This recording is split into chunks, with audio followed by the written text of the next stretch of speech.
Good morning, ladies and gentlemen, and welcome. Your Excellency, Prime Minister Janez Janša, Member of the European Parliament, Dr. Milan Sver, Minister Ögmundur Jóhannsson, Judge Wolfgang Schönberg, Your Excellencies and representatives of the Diplomatic Corps, members of Parliament, distinguished guests from around the world. It is an honor and a pleasure for me to welcome you here today on behalf of the National Council of Slovenia, the Office of Dr. Milan Sver, Member of the European Parliament, and the Institute for Cultural Diplomacy. It is an honor and pleasure for me to welcome you to the Ljubljana Human Rights Summit 2012, the Syria crisis and the responsibility to protect, an interdisciplinary analysis of the challenges in securing an international consensus. Ladies and gentlemen, now is a time where a discussion about genocide and a discussion about mass atrocities has never been more urgent. Not only in light of Syria and the mass atrocities taking place there, but actually around the world. There is an urgency to try to break the status quo, where the world today seems in many ways paralyzed. We are observing mass atrocities in particular in Syria right now, and are paralyzed, can do nothing. So I'm really very, very happy to be here to address this issue at a time when it's of vital concern. And in a way of introducing the conference, I would like to also introduce our first keynote speaker, Prime Minister Janez Janša, because today is not actually the beginning of our initiative, but it's actually the continuation of a lot of very hard work that we've had at the Institute for Cultural Diplomacy in the field of genocide and also mass atrocities. Allow me to say a few words of introduction about the Prime Minister, and in doing so, share some insights with you about some of the very hard work we've been doing over the recent years. Ladies and gentlemen, as you all know, Prime Minister Janez Janša served as Minister of Defense from 1990 until 1994 during the Slovenian War of Independence from June until July 1991. He has served as President of the Slovenian Democratic Party since 1993. He served the first time as Prime Minister from 2004 until 2008. He was re-elected Prime Minister of Slovenia in February 2012. In addition to his activities in Slovenia, which I'm sure are very, very well known to everyone in this room, he has also served as president of the Human Rights Initiative of the Institute for Cultural Diplomacy. And in that capacity, I must say I'm very grateful that we've had some wonderful successes, in particular this year, regarding our initiative concerning the prevention of genocide.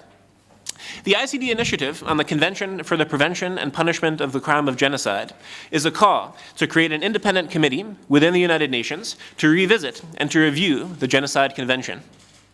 Earlier this year, Prime Minister Janša and I had the honor of having a meeting in July 2012 with the Secretary General of the United Nations, Ban Ki-moon, here in Ljubljana.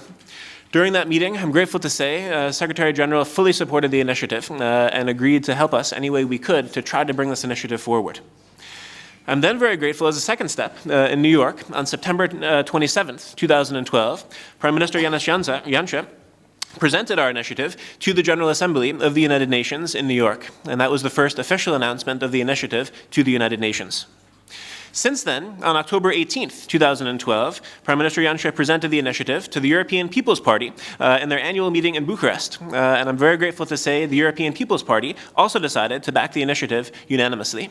So as you can see, today's conference is in many ways really a climax of a lot of hard work over the recent year in particular. And I hope that really we can have some concrete results from the working sessions today amongst the speakers who have come from all around the world for this conference. And also I hope in partnership with everyone in this room, and also all of those who are joining us through the media from outside of this room. So I see a very high potential. I would ask you all to please take the discussions very seriously, and we are really here with a lot of optimism that we can have at least some concrete steps to assist in the somewhat difficult situation today when it comes to genocide and mass atrocities. So ladies and gentlemen, I would like to welcome you again to the conference, and I would like to ask you to please join me in a very, very sincere welcome for our first keynote speaker of the day, Prime Minister Janez Janša. Thank you. Thank you, Mark, for a really kind introduction. Gospe in gospodje, Excelence. Ladies and gentlemen, Your Excellency, let me first use this opportunity to thank MEP Dr. Milan Sver to assume the organization of this event. I would also like to thank the National Council and the Institute of Cultural Diplomacy, in particular the ICD director and founder, Mark Donfrid, not only for the co-organization of this conference, but also for hosting this initiative, which is increasingly gaining support. Now, a year and a half ago, after the Arab Spring, revolts and protests broke out in Syria against the existing regime. And today, as you can see in daily news, there is a civil war raging there. Efforts of international mediation communities were in vain. The conditions there are extremely fierce and complicated. Unfortunately, it is with sadness that we have to know that we were unable to protect the civilian population. This also shows that the international community has not learned enough from the history of the previous century. There were more than 80 countries after World War II, including Slovenia, that witnessed mass atrocities. Unfortunately, mass atrocities are occurring even after Convention on the Prevention of Genocide has been adopted. More than 53 million people and victims were lost due to mass atrocities. And all these victims also had families, they had children, and their future too was eminently changed. There are mass numbers of displaced persons, inefficient prevention, and these problems are connected with the issues of uncontrolled movements. This also happened in the territory of the former Yugoslavia. This was not so long ago. The international community did not react in time. More than 200,000 people lost their lives, and more than 2 million people were displaced. At that time, Slovenia offered shelter to more than 70,000 Bosnian refugees. The situation is similar in Syria. In October, more than 310,000 Syrian refugees leaving their countries were registered. However, we should not only focus on the figures, we should focus on the life situation of all these people. The question we need to ask is, where do they sleep in the night? What is their health status like? Where will the refugees' children go to school?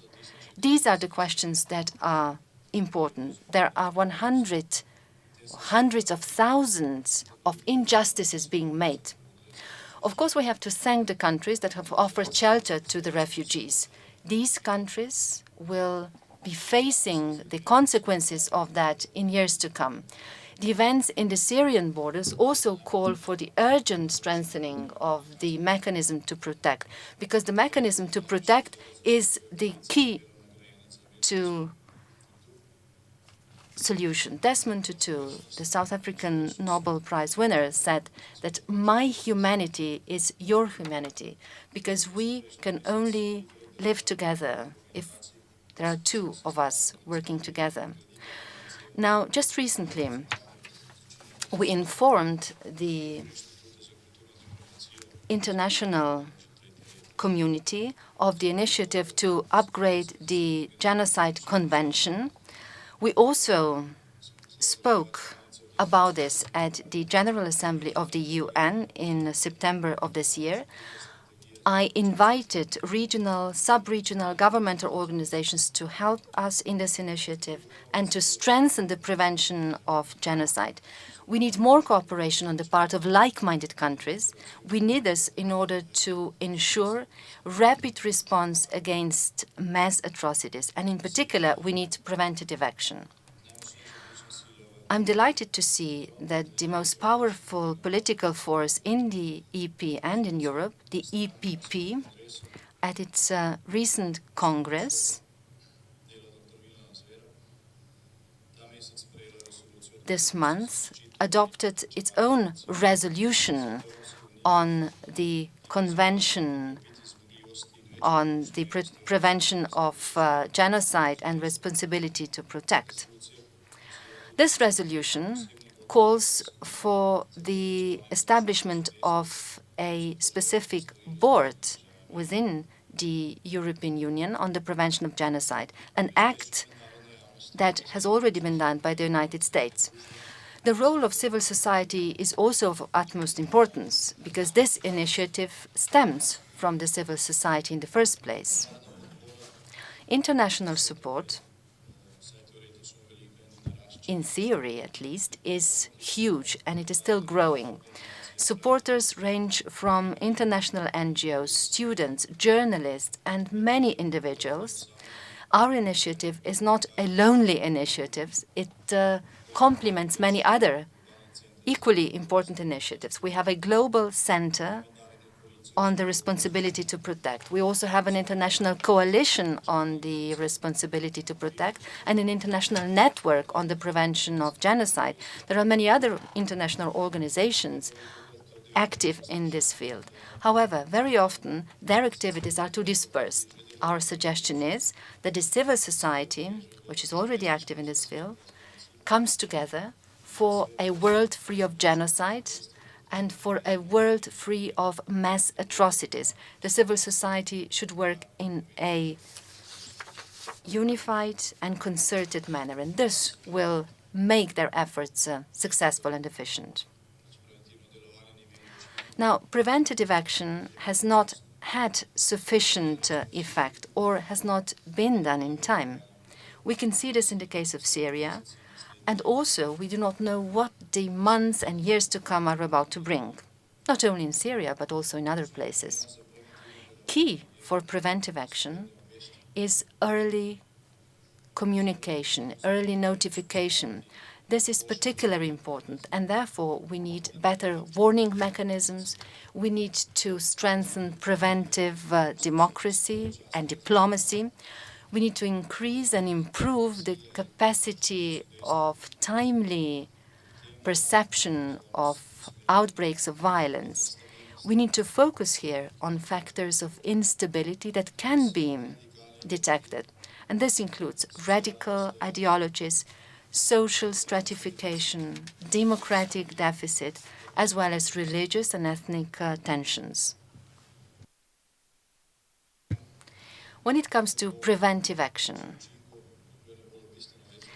unless regional and sub-regional organizations assume a stronger role because they know the events in their own regions best, there will be no success. The upgrading of Lemkin's Convention with automatic or semi-automatic preventative action